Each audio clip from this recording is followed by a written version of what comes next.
Hi everyone, and welcome to a very special episode of WIldcat Conversations. As you can see, we've left the studio and we're here along the banks of Big Chico Creek on our beautiful campus. I'm so excited to be here today. I don't know about you, but when I am outside, I feel better, my blood pressure starts to drop, I'm happier, there's just an overall sense of well-being. And there's a really good reason for that. It's called ecotherapy. And I'm here today to talk with a great expert in that practice. It's inspired by an ancient practice called Shinrin-yoku, or forest bathing.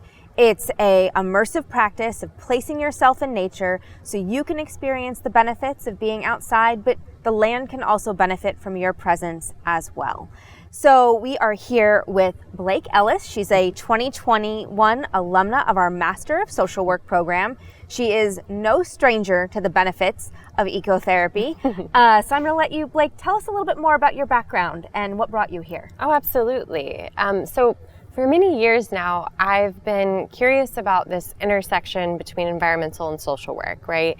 I've been curious about how being out in nature and having a relationship with nature impacts our overall health and wellness. So for years since post-undergrad, I did a number of things that really sought to connect people with nature or support that connection. So when I lived in Atlanta, Georgia, I had the absolute pleasure of supporting refugee communities and establishing their own community gardens. When I traveled abroad, I was able to volunteer on organic farms in both Taiwan and New Zealand, which were completely transformative experiences. And then when I moved to Chico, I actually did horticultural therapy with adults and children with developmental disabilities, and even did some after-school garden education. So this is my passion. It is what drives me. It is what keeps me healthy and well. So I'm just so excited to be able to share that with my community. You also have a little bit of experience with wildland firefighting, right? I do. I just became a Type 2 wildland firefighter. While I don't necessarily see myself out there fighting fires, what I do see myself doing is supporting wildland firefighters with their mental health through the practice of nature and forest therapy, but also other ecotherapy practices, because we know that population is really struggling with post-traumatic stress and a lot of challenges, mental health challenges, with the growing, catastrophic fires that we have every year. So I want to support that community, but also I want to support prescribed fire. And I'm so excited to work with cultural practitioners, with the Mechoopda Maidu tribe, and learn from all the folks really passionate about putting good fire back on the land for ecological benefits, but also for community benefits, for really helping us reclaim our relationship with fire and our relationship with nature. That's great. So as we talk about our relationship with nature, since 2018, Chico State has trained literally thousands of people, from students to wildland firefighters to community members, in the art of ecotherapy. And we've gotten a lot of attention for it. We've been written up in the Washington Post and by the USDA, and we continue to gain attention. So with that, I think we'll just dive right in. Blake, why don't you start by telling us, what is ecotherapy? Ecotherapy is really informed by ecopsychology, which combines the knowledge base of ecology and psychology to help really understand our relationship with nature. It posits this counter idea to the dominant paradigm that views humans as somehow separate than nature, or above nature, or to dominate nature in some way. And it really believes that humans are nature. We're a part of this planet. And it recognizes that our relationship with nature is truly the foundation of our overall health and wellness. And it really recognizes that the health of the planet and the health of humanity are inextricably linked. So ecotherapy is really just an umbrella term that we give to a lot of nature-based wellness practices. So it can be used to describe all of the different kinds of modalities that help people build a relationship and connection with the natural world. So that can include adventure therapy, it can include equine assisted therapy, and animal assisted therapy. It might look like horticultural therapy and gardening. It could even look like land stewardship, and of course, forest bathing. So tell me who can benefit from ecotherapy. Well, I believe that everyone can benefit from ecotherapy, and research really shows that folks from all different backgrounds, cultures, race, gender, economic, socioeconomic status, research shows that a lot of different people can benefit from building a relationship with the natural world. However, I want to be careful because we all have our different histories and traumas and experiences in nature, and we all have our different therapeutic goals. So it really depends on what that person needs and what their history and relationship with nature looks like to see if ecotherapy is going to be the right approach for them to achieve their therapeutic goals. That makes total sense. So can you tell me a little bit about how you would typically start a session? Absolutely. So well, I guess first let me differentiate here between ecotherapy as that umbrella term that all of these different practices kind of fall under versus Shinrin-yoku or forest bathing or forest therapy. And so I really use forest therapy and forest bathing often interchangeably. And so a lot of the interventions that we do right here on campus are this practice of forest bathing. And so in a session with forest bathing, what that might look like is we meet with a group of folks in a natural green space.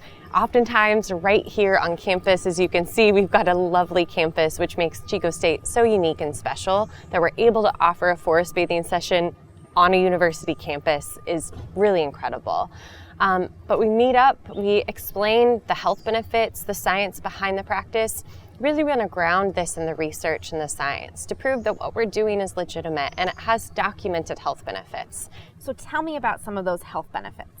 Absolutely. So ecotherapy has a world of health benefits, and there's a ton of research coming out all the time about the health benefits of spending time in nature and the health benefits of forest bathing and different ecotherapy practices.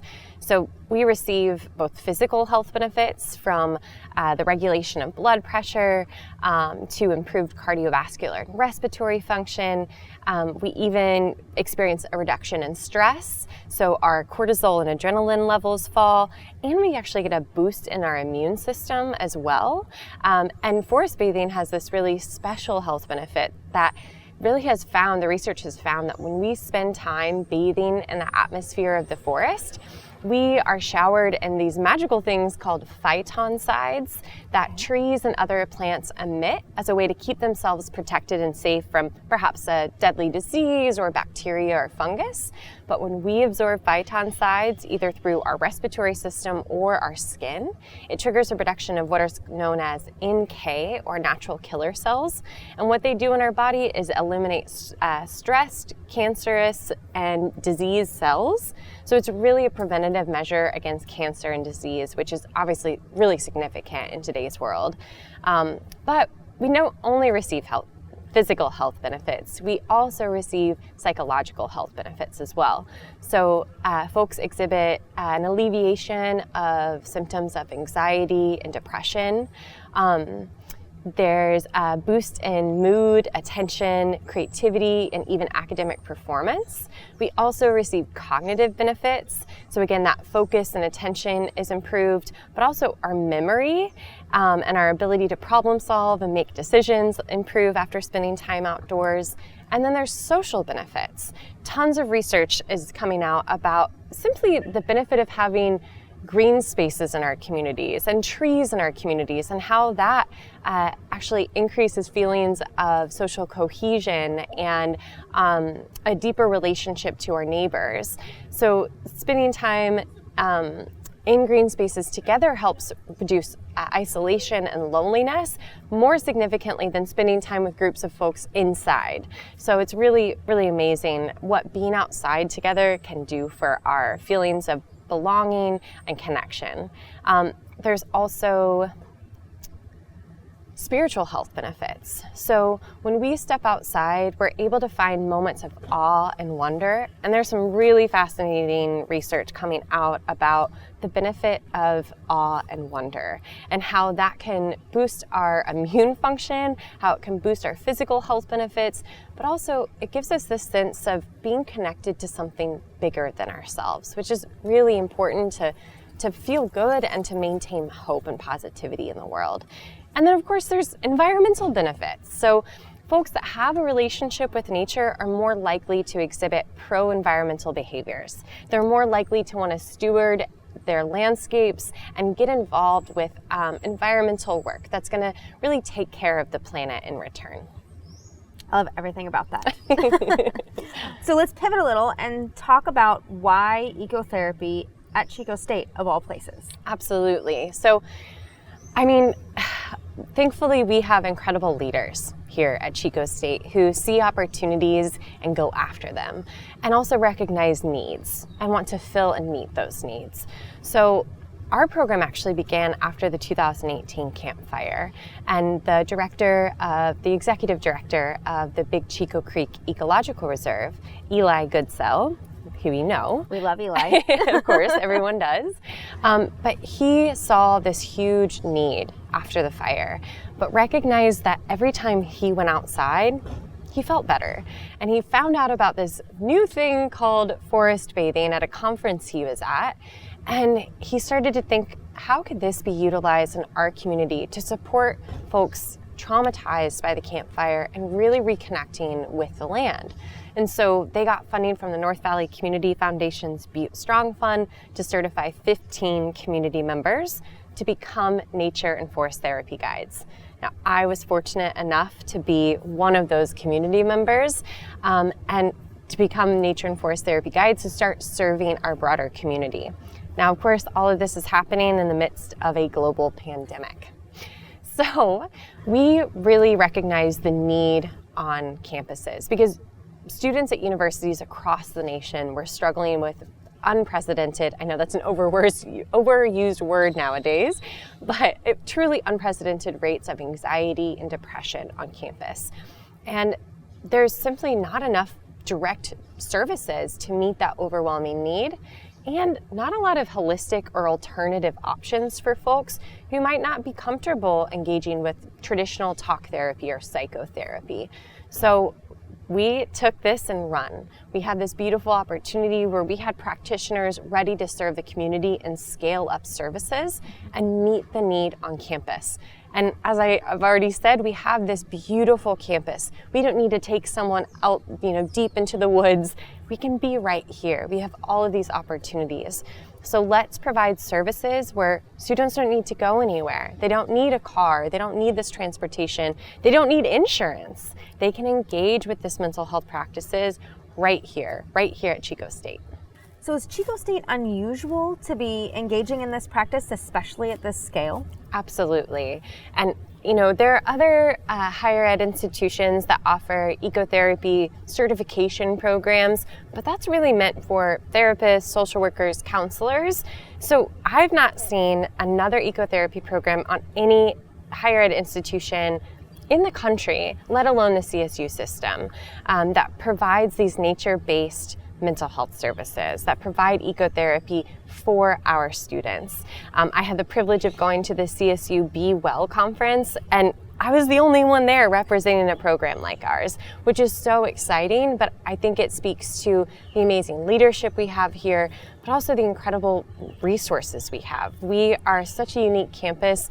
We live on a beautiful campus with Big Chico Creek running right through it.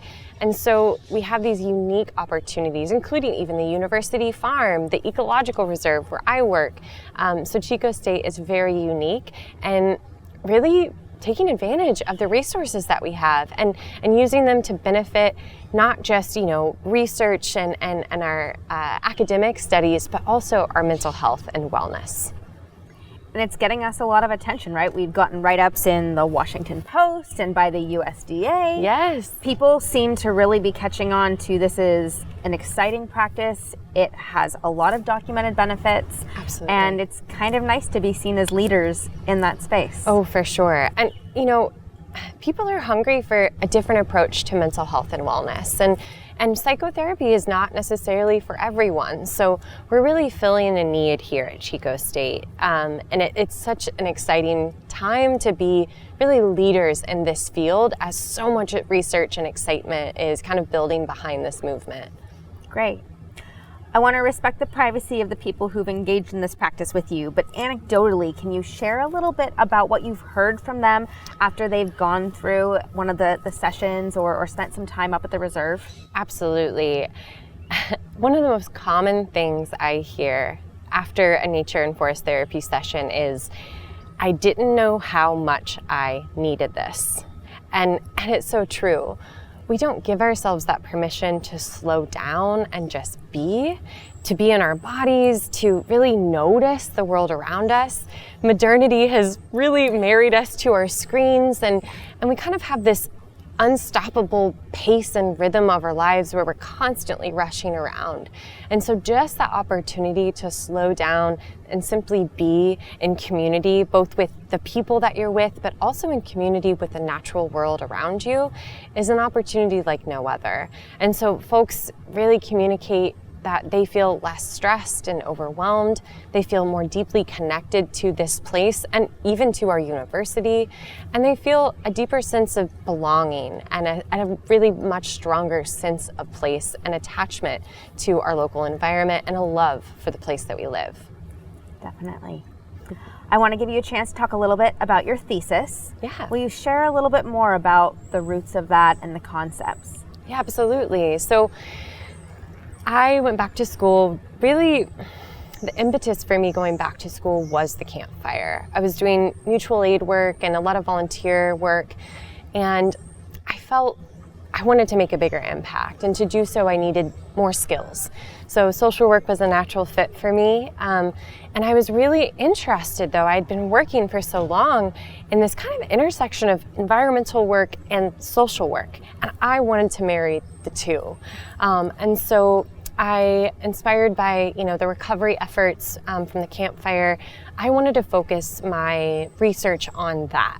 And so I became a disaster case manager that year through AmeriCorps, and I did my thesis on this concept of solastalgia. So solastalgia is a neologism created by the environmental philosopher Glenn Albrecht, and he coined this term after open-cut coal mining had decimated his beloved landscape in New South Wales and Australia. And what he began to notice is community members were struggling with the grief over the loss of this landscape. And it was a grief that people struggled to articulate. And so solastalgia is really the mental, emotional, and spiritual impacts when your beloved place or home environment has been transformed beyond recognition. And I think a lot of people can connect with that when they know what areas looked like before and after catastrophic fire comes through. And as I was serving folks as a disaster case manager on their recovery from that disaster, what I noticed is that grief that really lingered, that people were really struggling with, was because of this loss of place, because of this transformation that was so difficult to accept. And so I started to be curious about what could be done. How can we help support the kind of healing that people need to reform those attachments to a place that looks different now? How can we help people heal and recover and come together over that kind of grief, to transform that grief into something positive? And that's actually what led me to forest bathing. It was this nature connection practices that can help us really rebuild those connections to place and to the natural world. And so I'm so grateful for that thesis and what it has led me to discover in my personal and professional career. And I think that terminology, solastalgia, can be so powerful for folks to be able to have a name for the kind of emotional experience that you're having is super empowering. And so I hope to share that knowledge with my community as we struggle from the impact of multiple catastrophic fires. Yeah, I would think there's a lot of relevance to that concept. I mean, we've seen it locally with the park fire. I know how much I love those beloved spaces we have up in the canyons. But even further away, what we're seeing in North Carolina and Florida, Absolutely. There are people all over the world who are likely experiencing this and might be able to benefit from using nature to find some healing Absolutely. in what they're going through. Yes, and I've had the privilege of providing consultation and support to other communities impacted by disaster. I had the privilege of working with folks in Lahaina after the Maui fires, who were trying to start a similar program to ours, who were inspired by what we're doing right here at Chico State and are currently getting folks together to get other forest therapy guides certified to serve that community impacted by the Maui fires. And so there is the need, there is the curiosity, and people are looking to Chico State for guidance. That's great. So if people are interested in dipping their toes into this, where should they go? Where can they learn more? Absolutely. So the first place you need to go is our website, which is www.csuchico.edu/ecotherapy. But you can find out about our upcoming events. You can also make a private request. If you are a student or a staff member or a faculty member, maybe you're a member of a student group or organization, you can make a private request and we will work with you to find a time and location to provide you with a forest therapy experience right here on campus or in the many beautiful green spaces we have in Butte County. So that's the first spot to go. Yeah. Okay, great. Well, I hope everyone takes some time to learn more about this concept, to give it a try. As Blake mentioned, this does require some resources for us to be able to provide this service to our community. And so if you're interested in supporting the ecotherapy program at Chico State, you can go to the chat and we posted a link there for you. We would love to have more support so we can continue to provide this incredible service to our community, impact students, firefighters, wildfire survivors, and so many others. Blake, I feel like I've learned so much more about ecotherapy from our time together today. I just really want to thank you for being here and sharing your knowledge with us, and to thank all of our viewers who were here to join us. Thank you so much for attending WIldcat Conversations. We hope to see you soon. Thank you.